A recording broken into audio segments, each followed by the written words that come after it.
আসসালামু আলাইকুম। ময়মনসিংহ বিভাগের 1,22,00,000 মানুষের স্বপ্ন পূরণ হয়েছে। এনসিএলে ময়মনসিংহ বিভাগের আলাদা দলের ব্যাপারে অনুমোদন পাওয়া গেছে। এই ব্যাপারে আমি আমার অভিজ্ঞতার জায়গাটা শেয়ার করব। তার আগে একটু বলে নেই, 1,22,00,000 যে হিসাবটা বললাম, এই ব্যাপারে আমি ভুলও হতে পারে, আমাকে মাফ করবেন সংখ্যাটা যদি ভুল হয়, কারণ ইন্টারনেটে 2022 সালের হিসেব অনুযায়ী ব্যাপারটা সেরকমই পাওয়া গেছে। এবং আমরা যদি চিন্তা করি শহরাঞ্চলে, তাহলে শহরাঞ্চলে প্রায় 27 লক্ষ মানুষের বসবাস, 94 লক্ষ মানুষের বসবাস ময়মনসিংহের গ্রামাঞ্চলে, এবং মেট্রোপলিটন অঞ্চলে প্রায় 5 লক্ষ মানুষের বসবাস। এবং এই জায়গায় আমরা যদি আরেকটু ব্রেকডাউন করি, তাহলে ইয়ুথ পপুলেশনের জায়গাটা চিন্তা করলে শুধুমাত্র ময়মনসিংহ জেলাতেই 0 থেকে 14 বছর বয়সী জনসংখ্যাটা প্রায় 18 লক্ষ, প্রায় 12 লক্ষ জনসংখ্যা হচ্ছে 15 থেকে 19 বছর বয়সীদের মধ্যে, এবং 19 থেকে 29 বছর বয়সীদের মধ্যে প্রায় 10 লক্ষ জনসংখ্যা। অর্থাৎ ওভারঅল ময়মনসিংহ জেলারে যদি আমরা পার্টিকুলারলি ইয়ুথ পপুলেশন চিন্তা করি, সেটা প্রায় 40 লক্ষ মানুষের মতো। তার মানে ময়মনসিংহে ক্রিকেটার হওয়ার রিসোর্সের জায়গাটা প্রায় 40 লক্ষ মানুষের এই মুহূর্তে আছে শুধুমাত্র ময়মনসিংহ জেলাতে, যেটা গুগল বা ইন্টারনেটের হিসাবে আমরা পেয়ে থাকি 2022 সালের একটা হিসেব অনুযায়ী। এখন এই যে গল্পটা বা এই পরিসংখ্যানটা বললাম, এটার পেছনে একটা কিন্তু গল্প আছে। এই পরিসংখ্যানটা আমি কীভাবে বলছি আপনাদেরকে। টেস্ট ক্রিকেটের 25 বছর পূর্তি উপলক্ষে সম্মানিত বিসিবি প্রেসিডেন্টের নির্দেশনায় আমরা যখন বাংলাদেশের 7টা বিভাগে ঘুরছিলাম, এবং সেই 7টা বিভাগে আমরা সেখানকার ইনফ্রাস্ট্রাকচার নিয়ে আসলে দেখা শুরু করলাম। এবং সেই সময়টায় সম্মানিত বিসিবি প্রেসিডেন্টের নির্দেশেই আমি প্রত্যেকটা বিভাগে যখন ঘুরছিলাম, তখন একটা করে কন্টেন্ট করছিলাম স্বচ্ছতার জন্য, কারণ বর্তমান বিসিবি প্রেসিডেন্ট খুব স্বচ্ছতা পছন্দ করেন। তিনি নির্দেশনা দিয়েছিলেন যে এগুলো ডকুমেন্টেড থাকা উচিত, যে কোন বিভাগের ইনফ্রাস্ট্রাকচারাল কোন কোন জায়গায় সমস্যা আছে, কী কী পদক্ষেপ তারা নিতে যাচ্ছেন, এই ব্যাপারগুলো নিয়ে আমি কন্টেন্ট করছিলাম।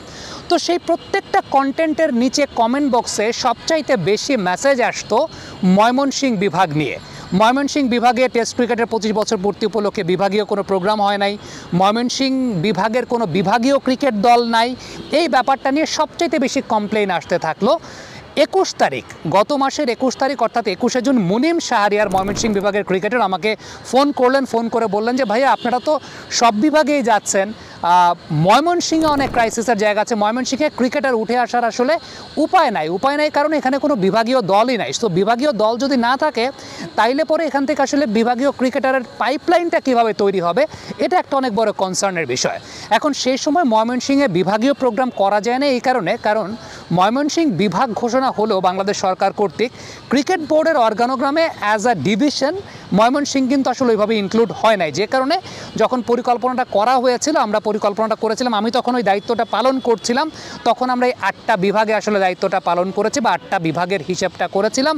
ইভেন পরবর্তী সময়ে রংপুর এবং বরিশালেও কিন্তু বিসিবি প্রেসিডেন্ট গিয়েছেন, যদিও ইনিশিয়াল প্ল্যানে সেটার একটু গরমিলের জায়গাটা ছিল, বাট সম্মানিত বিসিবি প্রেসিডেন্ট গিয়েছেন সব জায়গার বিষয়গুলো দেখার জন্য। তো আলটিমেটলি যখন এই কমেন্টগুলো আসতে থাকে ময়মনসিংহ বিভাগ নিয়ে, যেদিন আমরা রংপুর থেকে ঢাকায় ব্যাক করছি, রংপুর থেকে প্রথমে সড়ক পথে সৈয়দপুর এয়ারপোর্টে আমরা যাচ্ছি, দেন সেখান থেকে ঢাকায় ব্যাক করা। গাড়িতে সামনের সিটে আমি বসা ছিলাম, পেছনের সিটে সম্মানিত বিসিবি প্রেসিডেন্ট, এবং তার পাশের সিটে ছিলেন বিসিবির রাজশাহী অঞ্চলের পরিচালক জনাব সাইফুল আলম স্বপন চৌধুরী। ওই সময় আমি পরে বিসিবি প্রেসিডেন্টকে শোনাচ্ছিলাম যে ভাইয়া, এই ব্যাপার ময়মনসিংহ বিভাগ নিয়ে অনেক অবজারভেশনের জায়গা আছে, ময়মনসিংহের কোনো বিভাগীয় টিম নাই, ময়মনসিংহ বিভাগের প্লেয়াররা আসলে খেলতে পারে না, এনসিএল ম্যাক্সিমাম প্লেয়াররা, এই ব্যাপার নিয়ে অনেক কমপ্লেইন আসছে। সো এই ব্যাপারটা নিয়ে আসলে একটা কিছু করা দরকার। তখন আমার জন্য ক্রিকেট প্রশাসনের একটা জায়গা অনেক বড় শিক্ষণীয় একটা পার্ট। বিসিবি প্রেসিডেন্ট আমাকে জিজ্ঞেস করলেন, তুমি কি এটা জানো ময়মনসিংহ বিভাগের সর্বমোট জনসংখ্যা কত? আমি তখন সঙ্গে সঙ্গে গুগলটা সার্চ দিয়ে বললাম যে ভাইয়া, যেটা গুগলে দেখাচ্ছে 2022 সালের হিসেব অনুযায়ী 1,22,00,000 মতো। উনি আমাকে বলেন, আচ্ছা শহরাঞ্চলে কত মানুষ বসবাস করে, ময়মনসিংহের যে শহরাঞ্চলগুলো? তখন আমি দেখলাম যে শহরাঞ্চলে, যেটা আমি আপনাদেরকে একটু আগে বললাম, যে প্রায় 27 লক্ষ মানুষের মতো, গ্রামাঞ্চলে 94 লক্ষ, এবং মেট্রোপলিটন অঞ্চলে প্রায় 5 লক্ষ মানুষের বসবাস। এবার তিনি আমাকে বললেন যে তুমি একটু বের করো এর মধ্যে ইয়ুথ পপুলেশন কত, মানে তরুণ প্রজন্ম কত। তখন গুগল সার্চ দিয়ে বিভিন্ন সোর্সের মাধ্যমে এরকমটা আমরা 40 লক্ষের মতো একটা হিসেব পেলাম, বা একদম ব্রেকডাউন করলে 0 থেকে 14 বছর বয়সীদের মধ্যে 18 লক্ষ, 15 থেকে 19 বছর বয়সীদের মধ্যে যেটা পেলাম প্রায় 12 লক্ষ, এবং 19 থেকে 29 বছর বয়সীদের মধ্যে আমরা যেটা পেলাম সেটা হচ্ছে গিয়ে প্রায় 10 লক্ষ। তখন বিসিবি প্রেসিডেন্ট আমাকে জিজ্ঞেস করলেন, তুমি কি জানো তোমাকে আমি এটা কেন জিজ্ঞেস করলাম? তখন আমি আমার কমন সেন্স অ্যাপ্লাই করে বললাম যে খুব সম্ভবত আসলে ময়মনসিংহে ক্রিকেটারের রিসোর্স সংখ্যা কত হতে পারে টেন্টেটিভ, সেই বিষয়টা জানার জন্য আপনি আমাকে এটা জিজ্ঞেস করেছেন। তখন বিসিবি প্রেসিডেন্ট আমাকে কোনো উত্তর দেন নাই। তিনি একটা শূন্য দৃষ্টি দিয়ে ডান পাশে বা বাম পাশে, আমার ঠিক এই মুহূর্তে মনে পড়ছে না, তিনি বাইরে দেখতে থাকলেন, একটা শূন্য দৃষ্টিতে বাইরের দৃশ্য দেখতে থাকলেন। ওই সময়টায় তিনি মানসিকভাবে খুব বিপর্যস্তও ছিলেন। তিনি মানসিকভাবে বিপর্যস্ত ছিলেন এই কারণে, এই যে আমরা যে প্রত্যেকটা বিভাগে ঘুরছি এবং প্রত্যেকটা বিভাগের চিত্রগুলোকে উঠে আনছি অনফিল্ডের কন্টেন্টের মাধ্যমে, এবং ক্রাইসিসগুলো একদম স্বচ্ছভাবে, যে রাজশাহীতে কী প্রবলেম, সিলেটে কী প্রবলেম, সেখানে কী করা উচিত, এগুলো যে কন্টেন্ট আকারে তুলে ধরছি, এই ব্যাপারটা নিয়ে কিছু সাংবাদিক বিসিবি প্রেসিডেন্টকে দিনরাত ডিস্টার্ব করতেন। সামি কেন কন্টেন্ট করছে, এটা তো কনফ্লিক্ট অফ ইন্টারেস্ট, এই সেই হ্যান ত্যান, এই সমস্ত বিষয়। এখন কথা হচ্ছে, এই কন্টেন্টগুলো করার জন্য সম্মানিত বিসিবি প্রেসিডেন্ট তিনি আমাকে নির্দেশনা দিয়েছিলেন, কারণ এগুলোর একটা ডকুমেন্ট থাকা উচিত, মানুষের জানা উচিত, তিনি স্বচ্ছতাতে বিশ্বাস করেন। কিন্তু তাকে বারংবার এই ব্যাপারে ডিস্টার্ব করা হচ্ছিল, এবং তিনি এইখানকার সংবাদ মাধ্যমের এই সমস্ত বিষয় নিয়ে খুব বিরক্ত ছিলেন। সত্যিকারের অর্থে তিনি একটা শূন্য দৃষ্টিতে অন্যদিকে তাকিয়েছিলেন। এখন তার এই বিরক্তির জায়গাটা পরের দিনই আমি আসলে ক্লিয়ার করে দিই। পরের দিনে আমি একটা পদত্যাগপত্র জমা দিই, কারণ আমার কারণে যখন তার স্বাভাবিক কাজে একটা বাধাগ্রস্ততা হচ্ছে, অনেকেই জানতে চেয়েছিলেন যে কেন আমি আসলে সেই জায়গাটা থেকে পদত্যাগ করেছি। আমার কারণে যখন তার কাজে বাধাগ্রস্ততা আসছে, এবং তিনি যেহেতু অস্ট্রেলিয়াতে অনেক দিন ছিলেন, তিনি আমাদের এখানকার কালচার সম্পর্কে অতটা ভালোভাবে আসলে তিনি অবগত ছিলেন না বা জানতেন না, বা ওইগুলো হজমও আসলে তিনি ওইভাবে করতে পারেন না। এটা খুবই স্বাভাবিক একটা ব্যাপার। তিনি আমাদের এখানকার এরকম কালচারে আসলে চামড়া এত মোটা হয় নাই। সো আমি তার ওই জায়গাটা কিন্তু আসলে ক্লিয়ার করে দিয়েছি, যে কারণে তার আর পরবর্তী সময় কোনো সমস্যা হয় নাই। বাবা, এত এনার্জি কই পাও? এই পাওয়ার চুমুকে অ্যাকশন। বাট আমার জন্য একটা অনেক বড় শিক্ষণীয় জায়গা ছিল এই যে কীভাবে ব্রেকডাউনগুলো করতে হয়। একটা অঞ্চলের ক্রিকেট নিয়ে কথা বলছি, ইউথ পপুলেশন কত, কি হতে পারে, এই ব্যাপারগুলো আসলে খুব ইম্পর্ট্যান্ট একটা ব্যাপার। পরবর্তী সময়ে আমরা যেটা গবেষণা করে দেখলাম, ওই দিন রাত্রেই যেটা গবেষণা করলাম, সেটা হচ্ছে দেখেন, ময়মনসিংহের যদি একটা বিভাগীয় দল হয় তাহলে কি হবে, একটা পাইপলাইন তৈরি হবে, সেখানকার স্কুলগুলো সচল হবে, সেখানকার ক্রিকেট একাডেমিগুলো খুব এনথুসিয়াস্ট থাকবে, দরকার হলে সেখানে বিভাগীয় ক্রিকেট একাডেমি গঠন হবে, সেখান থেকে একটা পাইপলাইন তৈরি হবে, রাইট। এবং সেই সাথে ময়মনসিংহের বিভাগীয় টিম হলে ময়মনসিংহ স্টেডিয়াম, যেটার সংস্কার হবে, সেখানে একটা এনসিএলের ভেন্যু হতে পারে, সেই স্টেডিয়ামকে কেন্দ্র করে আশেপাশে ভেন্ডর, হোটেল, অ্যাকোমোডেশন, সেখানকার স্থানীয় সাংবাদিক থেকে শুরু করে অনেক কর্মসংস্থান বৃদ্ধি পাবে।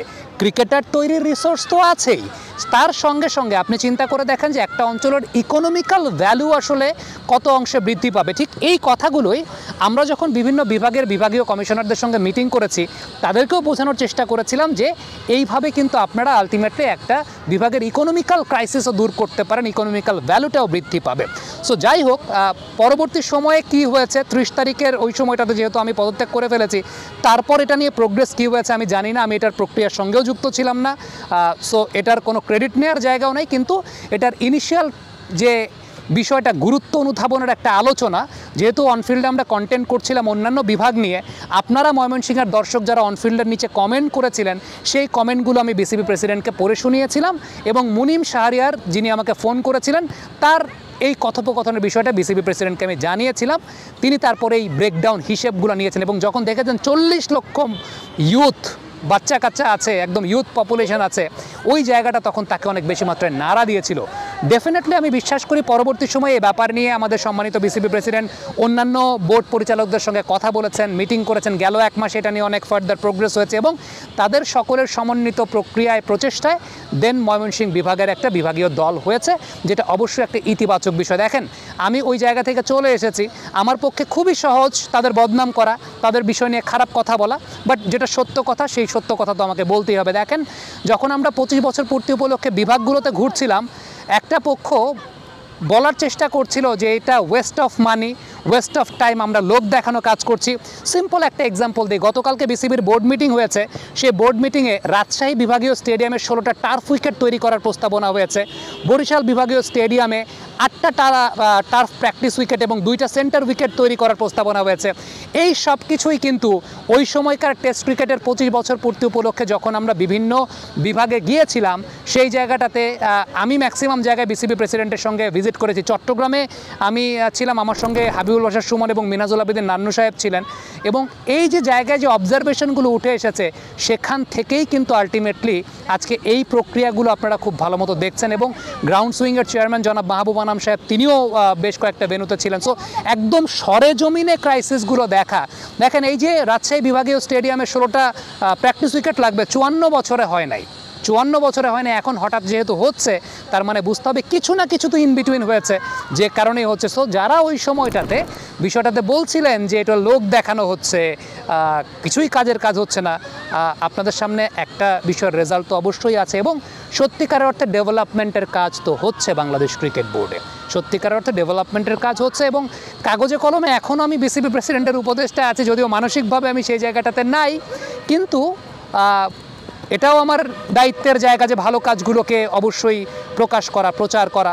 এবং দেখেন গেল কদিন আগে বিসিবি প্রেসিডেন্ট একটা কথা বলেছেন, বিপিএল নিয়ে এতগুলো মিটিং তারা করছেন। আমি জিজ্ঞেস করেছিলাম কেন এনসিএল নিয়ে মিটিং করেন না, তিনি কিন্তু দায় দিয়েছেন সংবাদ মাধ্যমের। প্রেস কনফারেন্সে 10টা কোয়েশ্চেন তাকে করা হলে তাকে 9টা কোয়েশ্চেন করা হয় বিপিএল নিয়ে, তাকে দেশের লোকাল ক্রিকেট নিয়ে কোনো কোয়েশ্চেন করা হয় না, এনসিএল নিয়ে কোনো কোয়েশ্চেন করা হয় না। যাই হোক, এত কিছুর মধ্যে একটা জায়গা আমার কাছে নেতিবাচক লেগেছে, সেটা হচ্ছে ঢাকা মেট্রো টিমটাকে বাদ দেওয়া হয়েছে। এবং একটা সিজন শুরুর 1 মাস আগে এই সিদ্ধান্তের জায়গাটা, এটা অবশ্যই যে কারেন্ট প্রসিডিউরে, কারেন্ট সিস্টেম একটা ব্যাঘাত সৃষ্টি করে, কারণ অনেক প্লেয়ার আছেন ঢাকা মেট্রোতে, তারা খেলবেন, এই অনুযায়ী প্রিপারেশন নিচ্ছিলেন। সেই জায়গাটা আমার কাছে ব্যক্তিগতভাবে মনে হয়েছে আরও দূরদর্শিতা সম্পন্ন সিদ্ধান্ত নেওয়া যেত, আরও গবেষণা করে চিন্তাভাবনা করে এই জায়গাটা একটা ব্যবস্থা গ্রহণ করা যেত। এখানে আরেকটু সময় নেওয়া যেত, আরেকটু গবেষণার জায়গা ছিল, আরেকটু দূরদর্শিতা দেখানোর জায়গা ছিল, যে জায়গাটা ঢাকা মেট্রোর ক্ষেত্রে আসলে দিন শেষে বাংলাদেশ ক্রিকেট বোর্ড দেখাতে পারেনি। এতক্ষণ ভালো কথা বলার পর যে জায়গাটা আমার কাছে মনে হয়েছে, যে জায়গাটা ইনজাস্টিস হয়েছে, আমি সেই জায়গাটা নিয়েও কথা বললাম। এটা হতে পারতো, এই জায়গাটা নিয়ে আপনি চিন্তা করতে পারতেন, বাট সেটা আগামী বছর হতে পারতো। মানে এই বছর 1 বছর আপনি ডিক্লারেশন দিয়ে দেন সবাই একটা বিকল্প জায়গা নিয়ে চিন্তা করতে পারতো, বা একটা বিকল্প জায়গা নিয়ে কথা হতে পারতো। কিন্তু হঠাৎ করে সিজন শুরুর 1 মাস আগে যখন এই কাজটা করা হচ্ছে, দেন এটা একটা সিস্টেমে ব্যাঘাত সৃষ্টি করে বলে আমার কাছে সত্যিকার অর্থে মনে হয়। সো ব্যক্তিগতভাবে আমি এই বিষয়টাই মনে করি যে আলটিমেটলি সমন্বয়ের জায়গাটা সব জায়গায় হওয়া প্রয়োজন। এখন বাংলাদেশ ক্রিকেট বোর্ডে যেগুলো হচ্ছে, অনেক কিছু আছে, অনেক ডেভেলপমেন্টের জায়গা আছে যেগুলো হচ্ছে, যেগুলো আসলে খুব বেশি গণমাধ্যমে আসে না। এবং সম্মানিত বিসিবি প্রেসিডেন্ট ওই কথাটাই আমাকে তখন বলেছিলেন, কন্টেন্ট আকারে অনফিল্ডের পর্দায় এগুলোকে একটু তুলে ধরার জন্য, যেটা অনেকের কাছে তখন কনফ্লিক্ট অফ ইন্টারেস্ট লেগেছিল, যে কারণে সম্মানিত বিসিবি সভাপতিকে তারা প্যানিক করে রেখেছিলেন। কমেন্ট বক্সে আপনাদের মন্তব্য, মতামত জানতে চাই।